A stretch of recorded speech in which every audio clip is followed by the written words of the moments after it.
The Plimsoll line, a painted mark that saved sailors. There is a marking on the side of nearly every large ship afloat today, a circle crossed by a horizontal line, with a little ladder of letters beside it. Most passengers never notice it. Most sailors take it for granted. But that small painted symbol is one of the most successful safety regulations in human history, and it exists because a Victorian member of Parliament once stood up and shouted that his colleagues were murderers. This is the story of how a line of paint became a law that has saved untold thousands of lives. To understand the Plimsoll line, you have to understand the strange, brutal arithmetic of 19th-century shipping.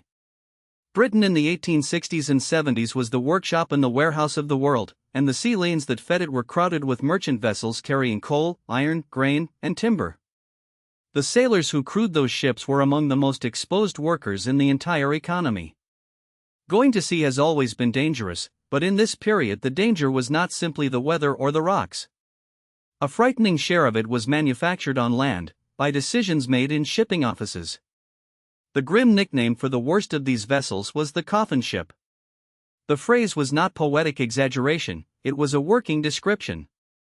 A coffin ship was a vessel so old, so rotten, so badly maintained, or so heavily overloaded that any reasonable observer could see it was unlikely to survive a hard passage.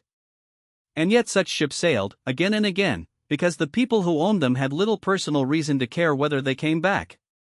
The numbers that survive from the period are sobering. Hundreds of British ships were lost every year, and thousands of seamen drowned annually in the merchant service.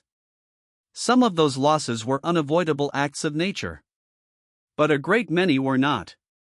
They were the predictable result of sending unseaworthy hulls, packed past any safe limit, out into the North Atlantic in winter. Here is the detail that turns a tragedy into a scandal. In many cases, the owner of a coffin ship stood to make money whether the vessel arrived or sank. The mechanism was marine insurance, and the perverse incentive it could create. A shipowner could insure an aging vessel and its cargo for a sum that comfortably exceeded what the ship was actually worth.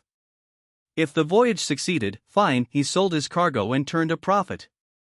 But if the ship went down with all hands, he collected the insurance, which might be more than he could ever have earned by keeping that creaking old hull in service. The ship was, in cold financial terms, worth more dead than alive. The cargo was insured. The hull was insured. The only thing aboard that carried no insurance and no compensation worth the name was the crew. And the crew, crucially, could not easily refuse to sail. Under the maritime law of the day, a sailor who signed on to a voyage and then declined to board could be prosecuted for desertion and sent to prison. So men who looked at an overloaded, leaking ship and knew in their bones that it would not come home were faced with a choice between drowning and a jail cell. Records from the period document seamen being imprisoned for exactly this, for refusing to crew vessels they considered death traps. It is one of the most striking facts in the whole story. The law actively forced men onto ships that the law did nothing to make safe. Into this situation stepped Samuel Plimsoll. He was not a sailor. He had been a clerk, a coal merchant, a man who had known real poverty himself before finding modest prosperity, and in 1868 he was elected to Parliament as the member for Derby. What set him apart was less expertise than a kind of moral stubbornness and inability to look away from something once he had decided it was wrong. In 1873 Plimsoll published a book with the plain title Our Seamen, an Appeal. It was not a dry policy document.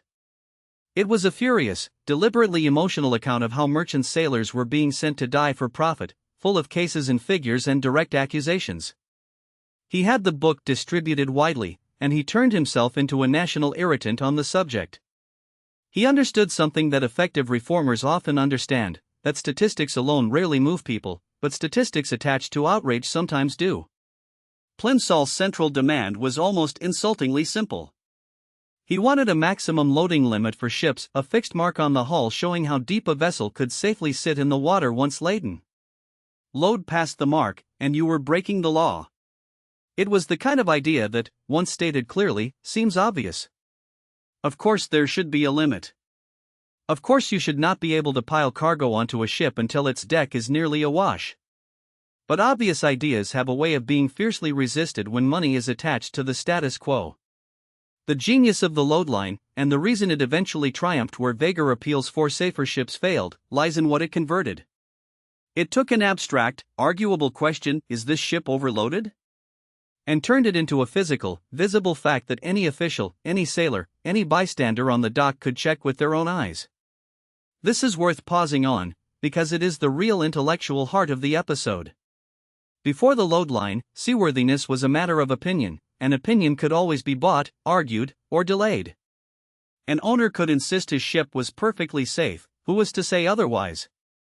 But a painted line at a fixed point on the hull changes the nature of the dispute entirely. Now there is a clear threshold. Either the waterline is above the mark or it is below it. The argument moves out of the realm of expert testimony and into the realm of plain observation. That is a pattern you see again and again in the history of regulation that actually works. The most powerful rules are often not the most sophisticated, they are the ones that make a hidden danger suddenly visible and measurable. A line on a hull. A date stamped on a carton of milk. A limit you can read off a gauge. Once a risk becomes something you can simply look at and verify, the people who profit from hiding it lose much of their power. Plimsoll's painted mark was, in a sense, a tool for transferring knowledge from the boardroom to the dockside. None of this was won easily, and the resistance tells its own story about how entrenched interests behave when reform threatens their margins. Many shipowners, some of whom sat in Parliament alongside Plimsoll, argued that load lines would damage British trade, that they amounted to government meddling in private business, that owners themselves were the best judges of their own ships. These are arguments that echo across 2 centuries, you will hear close cousins of them in almost every safety debate since. The conflict came to a head in a famous moment in 1875.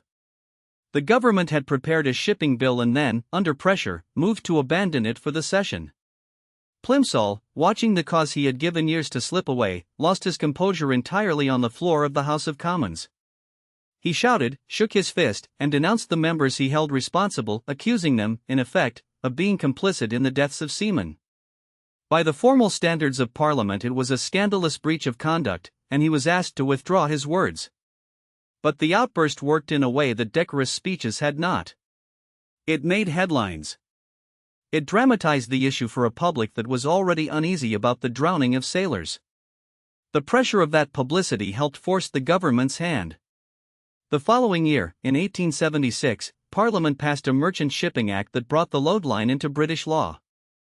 There is a real lesson buried in that scene, and it is not entirely comfortable.